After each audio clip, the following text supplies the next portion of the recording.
Good afternoon, everyone. We'll just give it a few moments as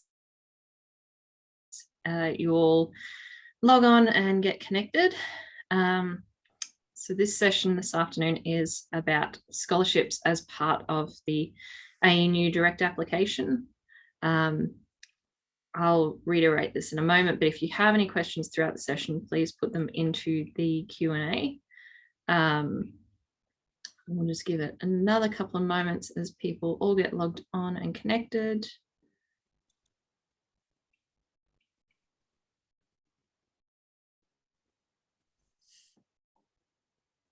All right, the numbers look fairly stable at the moment, so we'll get started. So my name is Frances. I work with the ANU Future Students team. I'm here this afternoon with my colleague Sarah from our coursework scholarships team. So this session is all about the scholarships that are a part of the ANU direct application process. So any current Year 12s who are completing their direct application, this will apply to you. And certainly if there are any Year 11 students who will be applying next year, much of this information will still be relevant as well. I will start by acknowledging the traditional owners and custodians of the land on which we meet and tune in from today, and pay my respect to their elders past, present and emerging. So throughout the session, if you have any questions, please put them into the Q&A section, and I will hand straight over to Sarah. Thanks, Frances, and thank you everyone for joining us this afternoon from wherever you are around Australia. So I'm just going to share my screen. I've got a little PowerPoint ready to talk with everyone today. So I'm going to assume everyone can see it, and if you can't, pop it in the chat and let me know, or Frances might pop back on and let me know. So just going to talk today about You're all good, Sarah. Thank you. About scholarships at ANU. Let me just move my little taskbar down there. So as Frances mentioned, my name is Sarah Bays. I'm the manager of the Coursework Scholarships Office here at ANU. And today I'm going to walk you through a couple of things. So we've got how to apply. I'll talk you through eligibility and selection, how scholarship packages might work for students, timelines for when offers will become available, and what to do at each of those stages. I'll give you some examples of the scholarships that we have available, talk a little bit about the Tuckwell, and then some future webinar dates. So to kick it off, how to apply is extremely simple. This might be an older screenshot from a previous kind of application, but essentially you will be asked one question, and that is, do you want to be considered, or do you wish to apply for any eligible scholarships?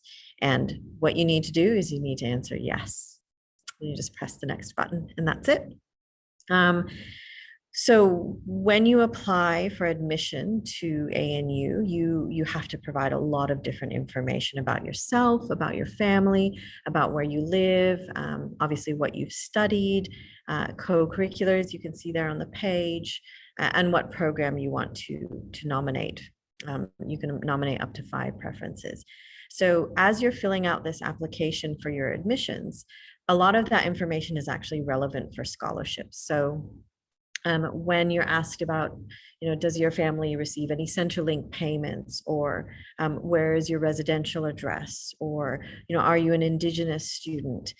A lot of those answers will be relevant to a lot of our scholarships. So it's actually the information that you supply throughout your entire admission application that's used when you tick that little yes button. So we won't be asking a lot of additional information for a huge number of scholarships. It's just yes or no. So please press yes. So in order to be considered for scholarships, you have to be eligible. And then once you're eligible, you have to be selected. So I wanted to talk about what eligibility and selection actually means. Eligibility is a yes or no question.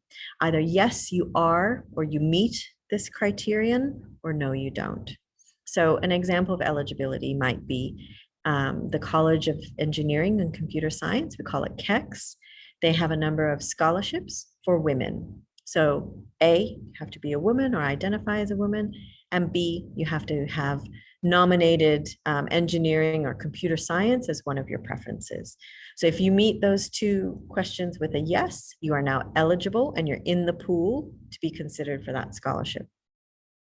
Selection is where there might be some more shades of gray. So some examples of selection are here, and they can also be used for eligibility, but typically selection will dive down into, for example, academic merit. So we might take the list of everybody who's eligible, and then we look at everybody's ANU selection rank, and we start with the biggest number, and we shuffle everyone around from biggest to smallest, and that's an academic merit list. And then we select the top one, for example. And we can use those kinds of merit principles or that listing kind of principle with other factors. So for example, financial hardship, as you fill out your application, you're providing documentation around financial hardship. And then the assessment team kind of assesses all the documentation and spits out a number, and then we start to rank people by those numbers. It's the same with regional or remote. We've got multiple categories for your residential address. We've got very remote, remote, outer regional, inner regional, major city of Australia. So we'll look at everybody's residential address. Low SAFA. SAFA is kind of another catchphrase for like low SES. So, the residential address, if it's in kind of the lowest 25% of Australian residential areas, kind of a few more disadvantaged households in those areas, that might be an indication of low SAFA. And then ICSIA is a ranking of your school. So 1,000 is exactly median. Below 1,000 would be considered low ICSIA, another adjustment factor that can benefit you with a lot of different scholarships. Rural schooling, these are just examples. So these are not by all means every single adjustment factor that we have and that we consider. There are other equity factors, Indigenous status, or if they're a refugee or a humanitarian visa holder. In order to apply via this pathway, we're only looking at permanent humanitarian visa holders. Temporary visa holders will be considered with the international cohort. Also program related, so your choice of degree. So in order to be eligible or to be selected, you might have to have an offer for a particular program or in a particular college. We also have elite athlete, which to be honest, we don't have that many scholarships available for athletes. To talk about scholarships and the scholarship packages that you might be eligible for, we have more than 40 scholarships available, and some scholarships might have multiple recipients. So that's how we get to that 260 number. Is currently we've got 40 scholarships available, more being added as they become available. And then there are actually 260 plus individual awards to make. You as a recipient, you might actually be offered multiple scholarships in a package, and we will always offer you the most beneficial package that you are allowed to accept. So if you receive multiple scholarships in your offer, you can actually accept all of them because we've already done the hard work of figuring out what is the optimal, best, most beneficial package we can offer you. But in order to do that, there are a couple rules we have to follow. And that is, there are different types of scholarships. The two main types are academic and access. So academic is strictly based on merit. It could be musical merit for School of Music. It could even be, for example, sports merit, but we don't have that many sports scholarships. But most often it's academic merit. So an academic scholarship is, the number one ranked student according to some academic scale. Access scholarships tend to be those scholarships with all those adjustment factors I walked you through earlier. So you can have multiple access scholarships, but you can only ever hold one academic scholarship. And that is true throughout your entire time at ANU. So if you do get offered a second academic scholarship, you need to figure out which one is more beneficial for you at that point.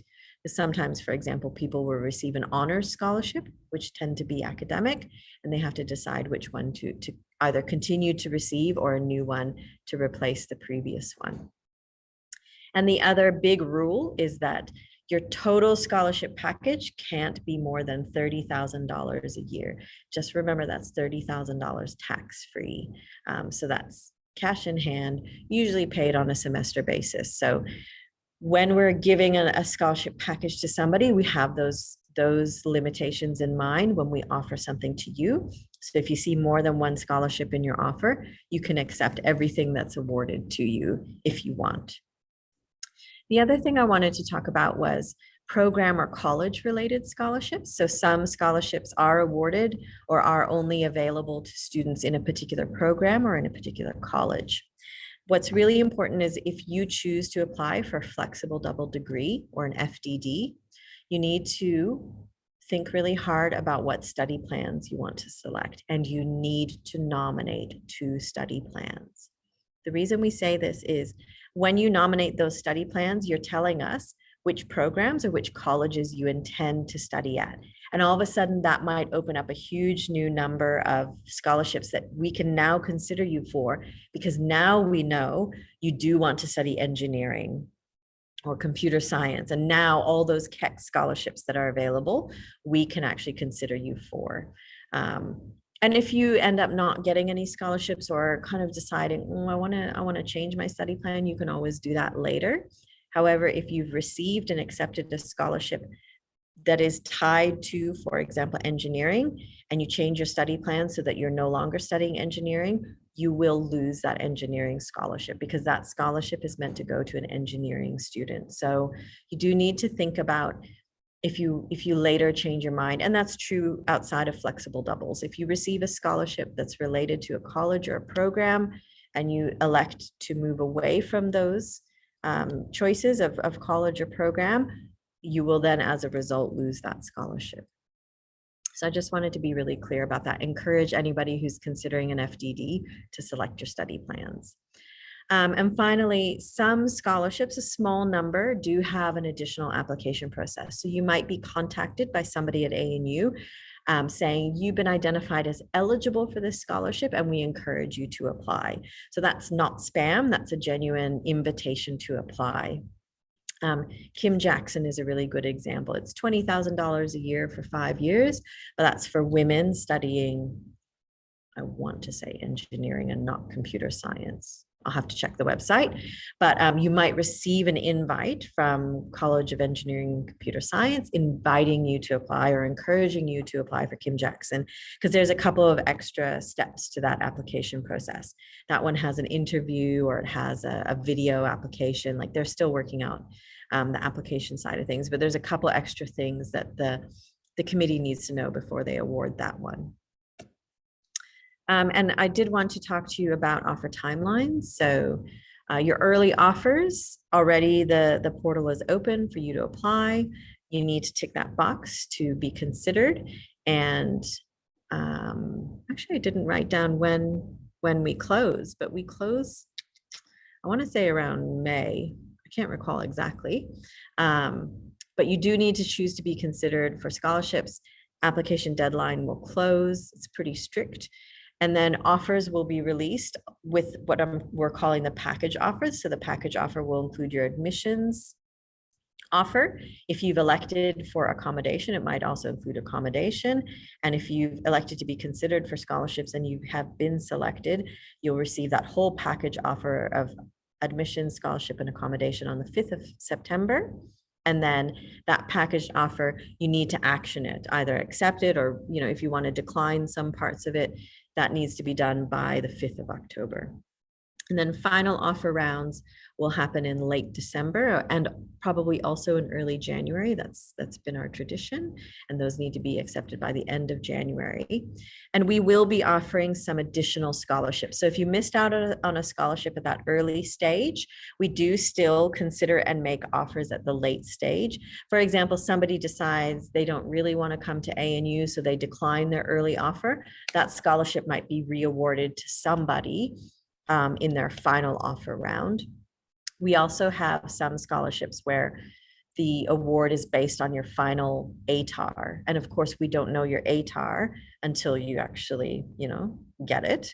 So early offers might be made on ANU selection rank, and later offers might include some additional scholarships based on final ATAR.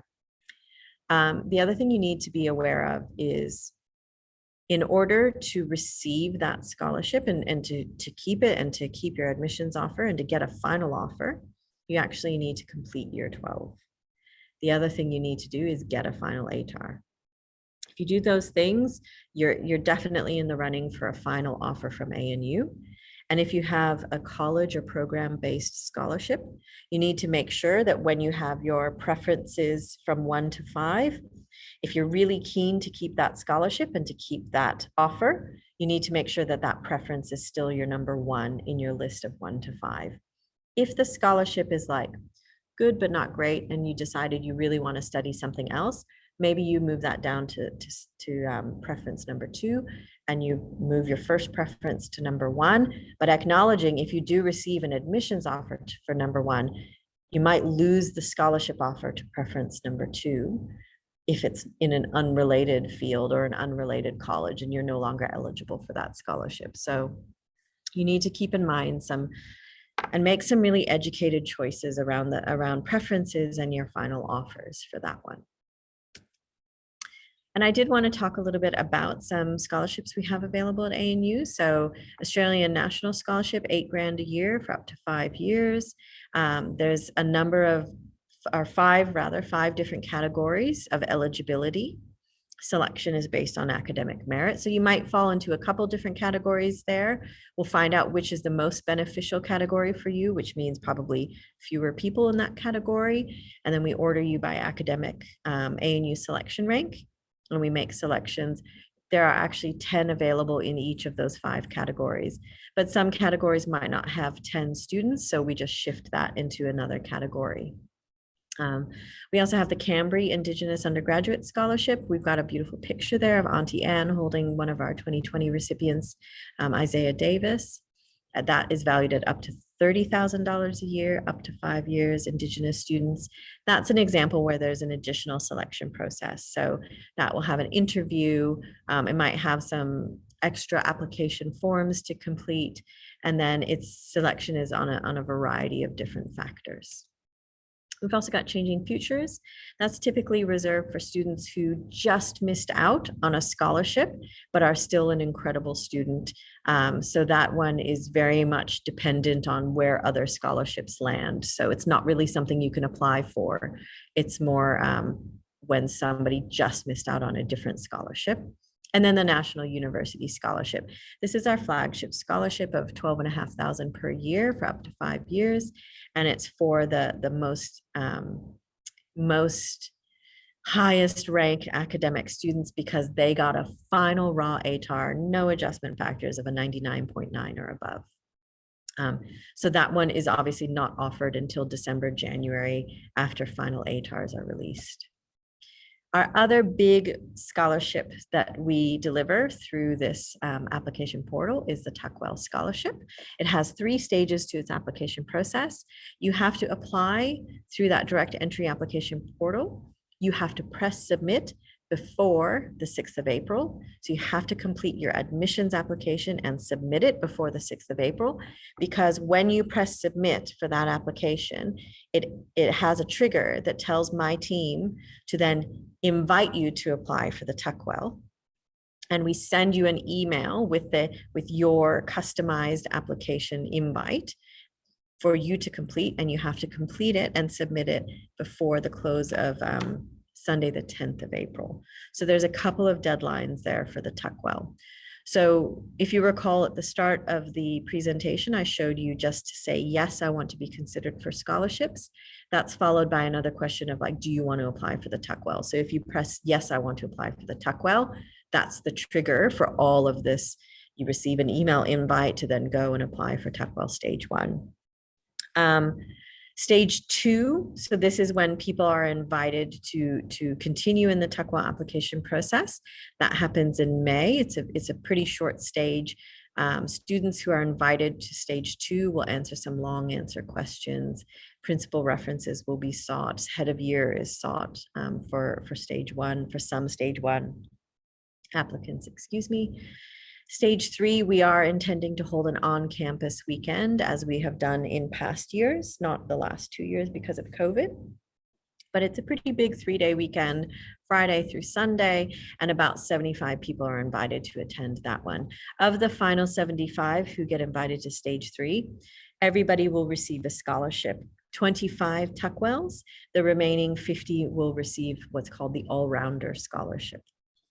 If you want to know more information about the Tuckwell, there will be a webinar next Thursday, I believe, the 23rd. I don't know if it might be next Wednesday, actually, the 23rd of March. And my colleague Wendy will be delivering that webinar to give you a deep dive into the Tuckwell Scholarship. And speaking of future webinars, we're here at today's webinar. That's the first one listed. Next week is the Tuckwell.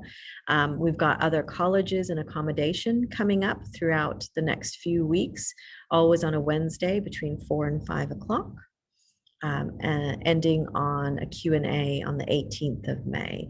So if any of those dates or any of those topics look good to you, I really encourage you to seek them out and to register. And finally, I did just want to say thank you and provide you with some links and some some email addresses for you to use. So coursework.scholarships, my team answers that, and that's for any questions about the scholarships available at ANU. We don't administer all the scholarships, so if it's not a scholarship that we directly own and administer, we'll just forward you to the right team who does. And then my team also answers the TUCWA applications questions. So those email addresses are there, and that's our website if you'd like to have a look. So that's my presentation for you today. And Francis is probably about to pop back on and walk us through the questions. Yes, thank you. Yes, thanks, Sarah. We do have a few questions in here. I'll just remind everyone that you can ask any questions you have through the Q&A. I'll actually just really quickly address a question that has come through the chat about watching the first couple of webinars. If you would like to watch the first 2 webinars, and certainly any of the subsequent ones that come throughout the series, they will be added to YouTube. So they've been added to YouTube on our the ANU Experience channel. So you can use that to access the webinars. You should, following this webinar, you should receive a follow-up email, and the link to that specific playlist will be in that email. But otherwise, ANU Experience is where you'll find any of our past webinars. So we'll start with, there's a question here. Are there any musicianship scholarships on offer, particularly those that don't require you to actually be studying a music degree? So I guess if you're a really great musician, but maybe you want to study, I don't know, environmental science, for example. Is there anything like that, Sarah? So that is a great question that I'm not 100% sure, because the ANU actually administers over 400 different kinds of scholarships and awards. So unfortunately, I don't know every single one in and out. For students who are applying through this particular direct entry method, there are a number of music scholarships that are awarded quite late. They're actually awarded in kind of March and April, I think, after you start studying. And the reason for that is they actually have to hold auditions. I believe most of those are for students of music in the School of Music. I'm not aware of any music scholarships for people who are great at music but are not studying music. However, I encourage you to jump on that website that I provided previously. Maybe just use the word music, musician, flute, or whatever instrument or choir, and just have a good thorough read of everything available. There'll be most music scholarships would be available through the College of Arts and Social Sciences. I would be very surprised to see a music scholarship offered through a different college that doesn't actually have the School of Music. So that might help you narrow it down as well. Yeah. Next question that's sitting here. If we are applying for scholarships that look at our co-curriculars for selection, do we need to fill in all activities we've done over the past few years in the co-curricular and service area? So that's a great question. Admissions asks for a co-curricular because that is an admissions requirement for students who are coming into the university. The co-curricular requirement is a yes or no. Either you meet it or you don't. So you need to, it's not like the more that the more information that you give us, the better your odds. It's like you've given us enough to meet the co-curricular requirement. There's nothing else to be said. For the vast majority of scholarships, we actually don't look at co-curriculars. If we did, we actually have to say it specifically in the conditions of award. Conditions of award is not something that I've mentioned previously, but basically every scholarship at ANU has a conditions of award that governs what the scholarship is, how people apply for it, how people are selected for it. When you hold the scholarship, what are the things you have to continue to do in order to continue to receive it? So they are conditions for the recipient, and they are also conditions for the university that both parties have to follow in order for that scholarship to continue to be received and to continue to be given. So that website link I gave you, actually, as you look at individual scholarships, you will be able to see a link on the right side of that scholarship webpage where the conditions of award for that scholarship is available and published on the website. So if a scholarship requires anything about co-curricular, it will be stated specifically in the conditions of award, because most of our scholarships don't require it. Sorry, I'm sitting in a room and I'm a little bit too short for it to notice that I'm in here. The lights turn off. So having said that, the Tuckwell scholarship does look at co-curriculars. So you do need to provide quite a lot of information about that. I encourage you to attend next week's session about co-curriculars. Same with any scholarship that has an additional application process might ask for more information about co-curriculars, but you will know that when you're applying for those specific scholarships. The vast majority, there's nothing really about co-curricular. Great. Here's a really interesting question. What happens if you are applying for scholarships with in-person interviews when you live interstate? So the Tuckwell Scholarship, for example, has a big interview weekend in stage 3. And as far as I am aware, people will be attending in person. And so that is the information that I've been led to understand. It is the case that ANU is now holding events on campus for interviews. So we also deliver a number of big name scholarships, like you might have heard of the Rhodes Scholarship, Westpac Leaders, Future Leaders Scholarship. We are starting to hold interviews in person. Accommodation can be made for virtual scholarships, but that will be on a case-by-case basis. So you will be communicated with about those as you progress through each stage of the scholarship, I would expect. Yep. I would certainly say if you are thinking particularly about Tuckwell, do make sure that you go to the session next week. They will talk about that interview weekend. In the past, as far as I'm aware, they have organised your travel for you. Yes, yes. Or at least Tuckwell. The university organises that for you, covers the costs, and for your accommodation on campus as well. You're very well taken care of for that particular in-person interview. For other ones, you may need to just see what happens with the process, and reach out if you do need any assistance with attending interviews.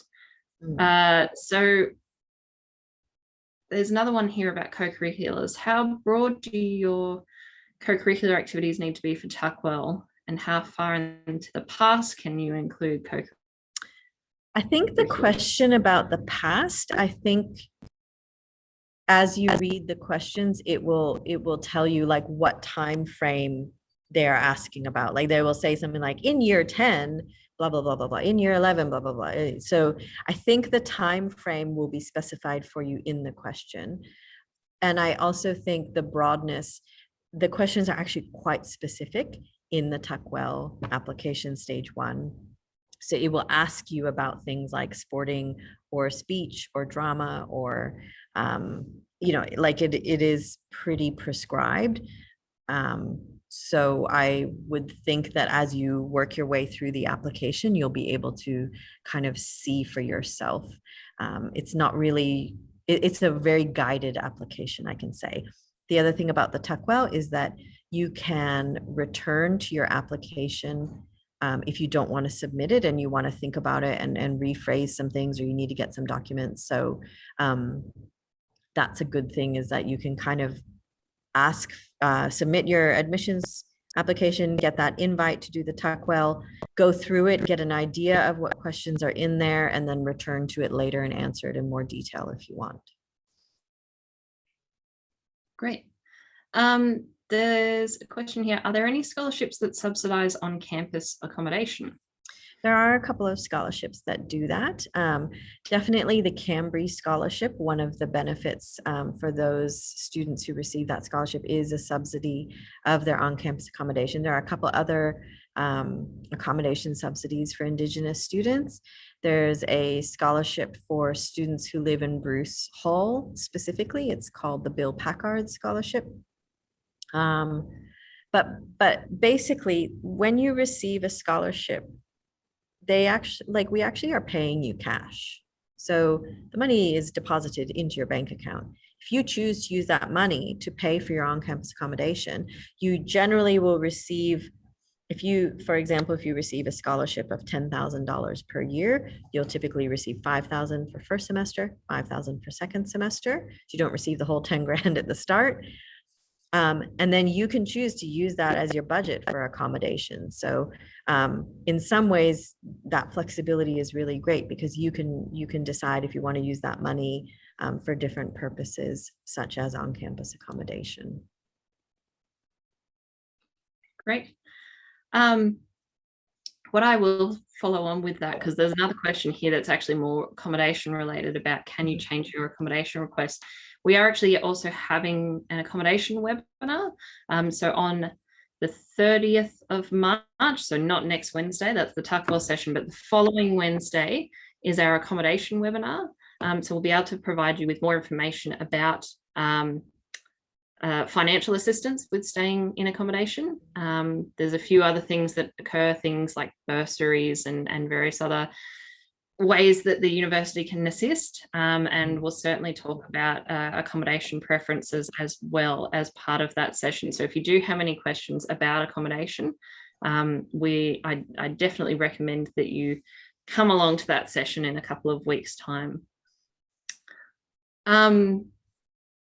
There is a question here that goes back to that co-curricular, particularly around Victoria, obviously having been in lockdown, but in general, I guess this is sort of half admissions, half scholarships, but do students need to do anything or say anything around if they haven't been able to participate in co-curricular because of lockdowns, pandemic, and everything else?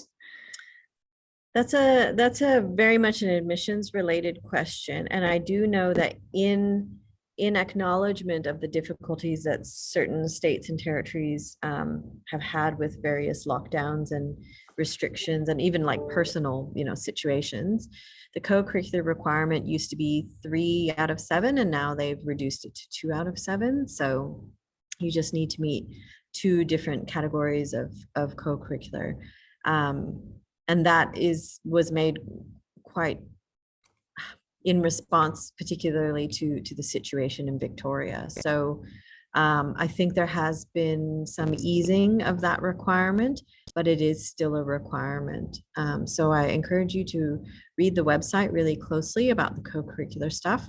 Also, domestic.admissions@anu.edu.au is the email address you want to email regarding that co-curricular question, because I think they'll be better placed to answer it than me. Great. There's 2 really important questions here. So if we get an early offer, but we don't accept it in time, can we apply again for the December-January round? So you applying now is how you receive an offer in December, January. So you actually, when we talk about early offers in September and late, final offers in December, January, it's the same group of people. It's you guys who are applying between now and 23rd of May. Once that door closes on 23rd of May, that door is closed. And all those scholarships and those early offers and all that great information and opportunities, it's only available to you guys who are applying now. Once applications close on the 23rd of May, there's no way that door is closed. There's no second door later. It just means the early offers that are released in September are based on your preferences at the time, are based on your ANU selection rank at the time. Later offers is actually because sometimes students change their minds, or they decide to reorder their preferences, or they suddenly, discover a deep interest in a completely different kind of subject matter. And so they decide, actually, I want an offer to this program and not that program. That's where that time is available between September and December, is to make some other decisions and make decisions, for example, about accommodation. You've got time to kind of budget, and maybe you have some scholarships, or maybe you didn't receive scholarships, and so financially you need to have a bit of time to figure out what you want to do. The December, January offers are just a confirmation offer. So if you weren't in that original cohort applying between March and May, receiving that September offer, you can't get in later to get a December, January offer. The only thing I would talk about, and again, this is admissions related, not scholarships, is how UAC comes into it, or university admissions, other kind of providers that you can nominate ANU as one of your preferred universities, or one of the universities you want to apply for. That's not the direct entry application method.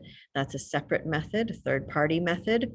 And that means all these scholarships that we are talking about today, they first go to and first consider students who apply through the direct entry.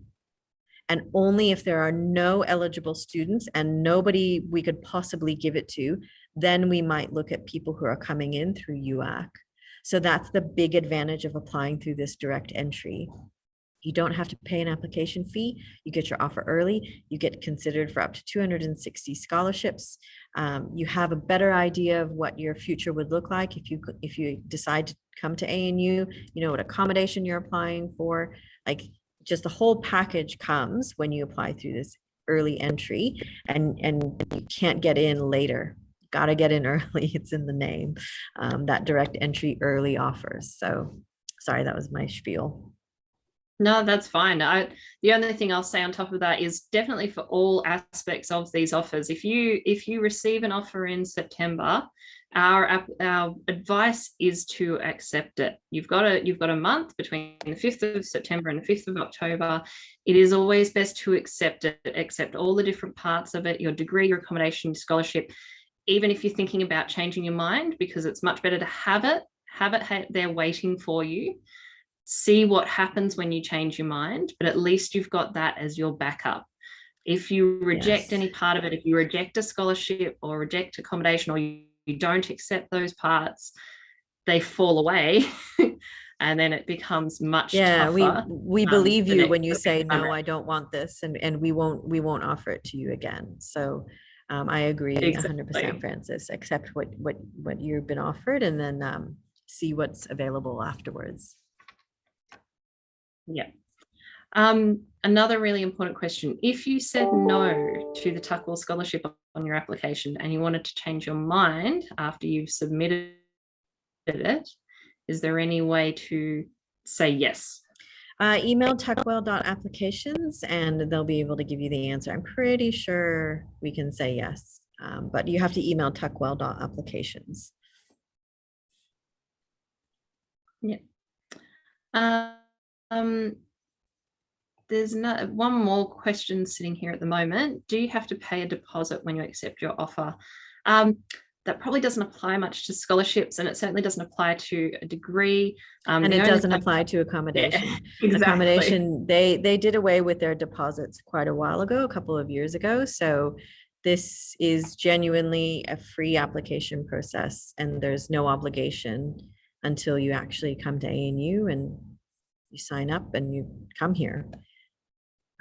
I know accommodation has some, it's not really a deposit per se, but I think there's like some contract, like early stuff, but that's way down in like January time. So can go to the accommodation webinar for more information about that. But at this stage, no, there's no deposits or application fees. No. Yeah. We don't have any more questions sitting here at the moment. I'll give everyone one last chance to think about whether or not they do have any further questions today. As we say, certainly there's been a lot of interest in TUCL as always, so please do come along to the session next week. If you are interested in the TUCL scholarship, we have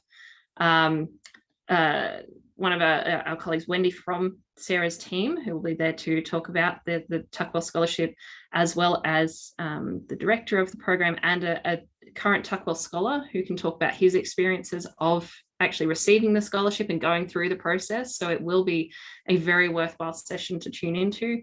As I said, the week after that is our accommodation session. So if you do have any questions, either about the process of applying or receiving an offer, or about living on campus, we have our colleague Kathy from the Accommodation Services Office and one of the heads of residences as well to speak about everything basically from applying all the way through to actually arriving on campus. So yeah, please keep an eye on the upcoming sessions as well as the future sessions all the way through this, this process. I'm going to assume that at this point, we haven't had any new questions come in for the last couple of minutes. So we might just wrap up the session there. I'll thank Sarah for her time and her very valuable knowledge this afternoon. Thank you all for attending. As I said, if you need to rewatch this session or any of the other sessions in this webinar series, they are available through the ANU Experience YouTube channel. But thank you all for attending, and we hope to see you on campus soon. Thanks, guys.